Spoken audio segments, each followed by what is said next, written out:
याद आए मोहन प्रकाश। जब नेपाल के अंतरिम पीएम ने याद किया भारत के मित्रों को। नेपाल के अंतरिम पीएम सुशीला कार्की पढ़ी है बनारस हिंदू यूनिवर्सिटी में। एक इंटरव्यू में उन्होंने कहा कि शरद यादव जी भाई की तरह थे, अब तो वो दुनिया में नहीं है। मोहन जी अब भी है, इनसे बहुत अच्छा रिश्ता है, बहुत सारे लोग जिनसे अच्छे संबंध रहे। उल्लेखनीय है कि कांग्रेस नेता मोहन प्रकाश भी बीएचयू में पढ़े हैं।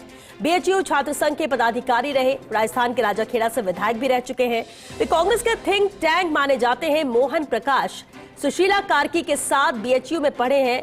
मोहन प्रकाश और जब इंटरव्यू के दौरान बातचीत में सुशीला कार्की ने अपने भारत के मित्रों को याद किया, उनका जिक्र किया और बातचीत के दौरान उन्होंने क्या कुछ कहा वो अंश आपको सुनाते हैं।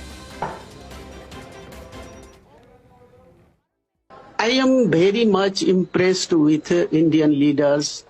I have when I was there, जब मैं वहाँ पर थी तो शरद जी तो हमारे भाई की तरह थे, अभी तो ये दुनिया में नहीं रहे जी। और मोहन जी हैं, मोहन जी अब भी हैं। मोहन जी ये लोग इनसे बहुत अच्छा रिश्ता है। बहुत सारे लोग हैं वहाँ पर, फ्रेंड्स हैं। हम लोग अपना अपना ही भाई बहन की तरह हम लोग उनको मानते हैं। वो यहाँ आते हैं तो हम लोग से मिलते हैं, बातचीत होती है।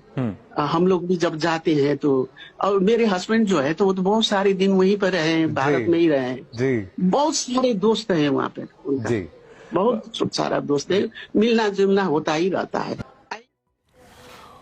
और चले इस पर बातचीत के लिए पॉलिटिकल एडिटर योगेश शर्मा हमारे साथ जुड़ रहे हैं। योगेश जी, बेहद अहम है जब सुशीला कार्की ने इंटरव्यू के दौरान जिक्र अपने भारत के मित्रों का किया और उसमें भी अहम नाम था मोहन प्रकाश का।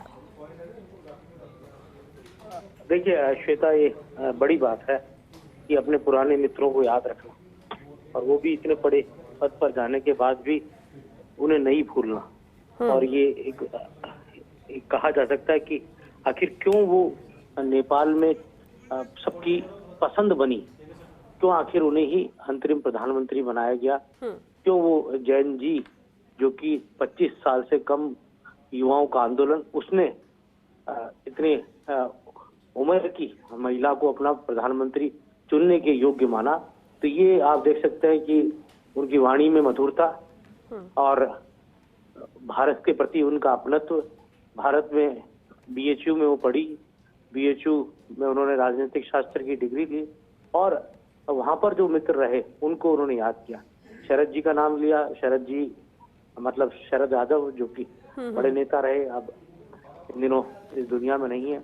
मोहन जी को याद किया, मोहन जी का अर्थ है मोहन प्रकाश, जो भी कांग्रेस के बड़े नेता हैं, कांग्रेस के राष्ट्रीय महासचिव, राष्ट्रीय प्रवक्ता और राहुल गांधी के भी करीबी है, सीडब्ल्यूसी के सदस्य भी हैं, थिंक टैंक भी है। लेकिन सबसे बड़ी बात है कि राजस्थान से जुड़े हैं, राजस्थान के धौलपुर के मूल निवासी हैं, राजाखेड़ा के विधायक रहे हैं। और मोहन प्रकाश क्योंकि सोशलिस्ट समाजवादी विचारधारा को अंगीकार करते रहे, लोहियावादी, समाजवादी, और उसी दौरान उनका जब वो पढ़ते थे, खुद भी पढ़ते थे और सुशीला कार्की भी जब वहाँ पढ़ी तो दोनों का परिचय हुआ। और क्योंकि एक्टिविस्ट के तौर पर भी मोहन प्रकाश का वो दौर था, और कहा जा सकता है कि आज भी उन मेमोरीज को नेपाल की मौजूदा जो प्रमुख है वो याद रखती है, उन नामों को भी याद रखती है। आपने सुना भी होगा श्वेता कि कैसे उन्होंने ये बात कही कि मैं अभी भी उनके संपर्क में हूँ, रिश्ता रखती हूँ, मेरे से उनके अच्छे रिश्ते हैं। तो ये एक बड़ी बात, एक बड़प्पन है जो किसी भी एक इतने बड़े ओहदे पर जाने के बाद भी उसको महान बनाता है। तो वही बात सही, और हमारे लिए अच्छी बात यह है कि हमारे राजस्थान के मोहन प्रकाश एक बड़ा फेस है, नेपाल की प्रधानमंत्री उनको याद कर रही है। और साथ ही एक और अच्छी बात यह कि भारत के साथ उनके रिश्तों की जो मधुरता है वो भी यहाँ पर दृष्टिगोचर हो रही है।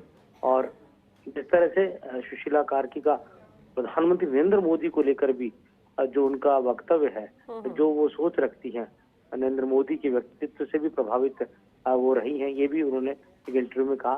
ताजा इंटरव्यू जो हमने दिखा रहे हैं वो बातचीत एक तरह से कहा जाए तो उनकी दिल की भावनाएं जो भारत के साथ जुड़ी हुई है, भारत में शिक्षण के दौरान उन्होंने बीएचयू के अंदर जो उनके मेमोरेबल जो उनके साथी रहे उनके बारे में जिस तरह से बताया, अपने आप में बहुत अविस्मरणीय पूरा ये उनका व्याख्यान है। जी बिल्कुल, बहुत शुक्रिया योगेश जी इस पूरी बातचीत के लिए।